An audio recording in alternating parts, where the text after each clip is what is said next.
The murder of Albert Valentine in broad daylight on Tuesday and that of William Watson less than 2 weeks ago are only two cases for which authorities need the public's help in solving crimes.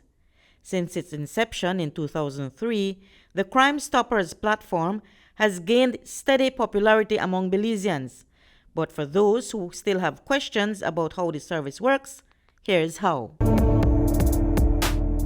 Crime Stoppers is an international, not-for-profit organization that helps or aids the local law enforcement agencies to solve or prevent crime in the community.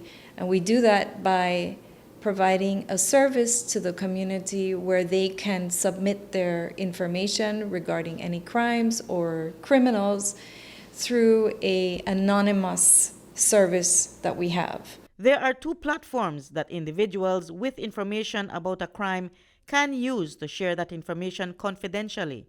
Founding member of Crime Stoppers Belize, Lauren Reardon Smith, says that aside from the tip line, there's also an app that can be used to safely share crime information. The anonymous service has been increased to not just a telephone, which is the 922 line. We still have the 922 line, but now we have the P3 Tips app, which is an internationally designed app that is found either on the Apple or on the Google Play. In the case of calling, it's an international call center in the US that answers the phone, and you give as much detail as possible to that call center. Once that call is completed, then that's sent to our police coordinator here in Belize. So the P3 Tip app is an app that you download, and the first thing that you have to do is enter a private password. The private password is your personal, so even if someone grabs your phone, they can't get into the app because it's locked with a passcode. And there you enter your details, like where you're from, whether you're in Belize, El Salvador, wherever you are, wherever the crime took place is where you enter that information. So it's not limited to Belize. It's a global crime preventing app. Okay. And so you enter your information, and it asks you a list of questions. You answer those questions, and then you submit it. The information that is received is forwarded to the relevant agencies that deal with those offenses. Sometimes it can also involve the Customs Department for contraband items and the Immigration Department for illegal entry and human trafficking offenses. And for the information that you share, Crime Stoppers offers cash rewards to persons who request it. The only requirement is that the information you share has to result in the arrest and charge of those responsible for the offense reported. We also offer cash rewards for any information that led to an arrest and charge. And our cash rewards go from $100 to $2,000 depending on the seriousness of the crime. If the crime results in an arrest because it has enough information that the police can follow up on it, or it gives enough clues, then the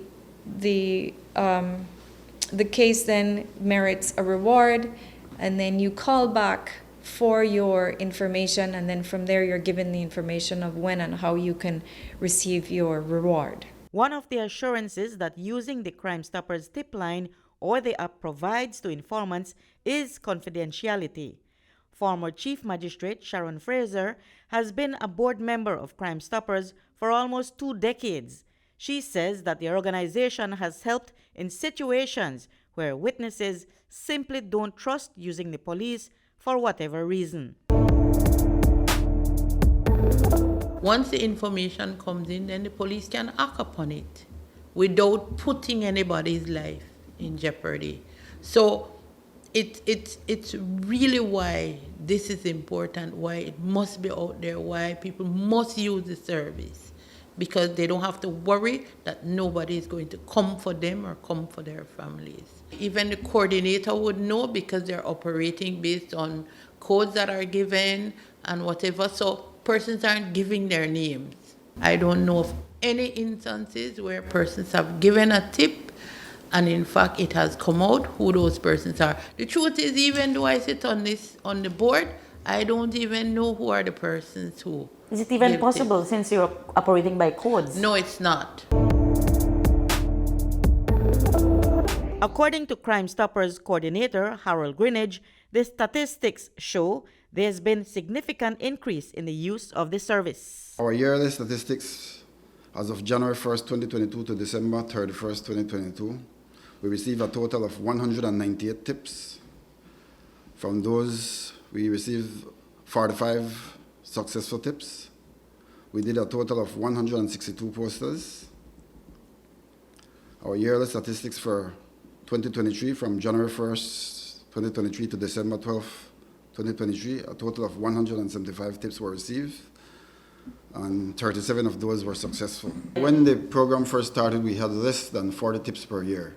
Since we've built a trust relationship with the community, we've been raised to more than 200 tips per year at present. Greenidge appeals to eyewitnesses to help solve the recent crimes they know about, including the escape of a prisoner. Of recent, we had an escapee, Wildebrand Cad, who had escaped from police officers in Belize City from the Supreme Court. I'd like to ask the general public if you have any information on his whereabouts. You could always call 922 or use the P3 app and give information. Also, there was a recent murder on Iguana Street, Belize City. Albert Valentine was murdered. If you have any information pertaining to that, you can also call in. And there's a recent missing person by the name of Jeremy Westby, 18 years old. He's been missing for almost a week now, and his mother and his family members would like some information or some kind of closure. If you would like to donate to the efforts of Crime Stoppers, you can call 600-3563 or visit its website at crimestoppersbelize.org. Reporting for News 5, I'm Marion Ali.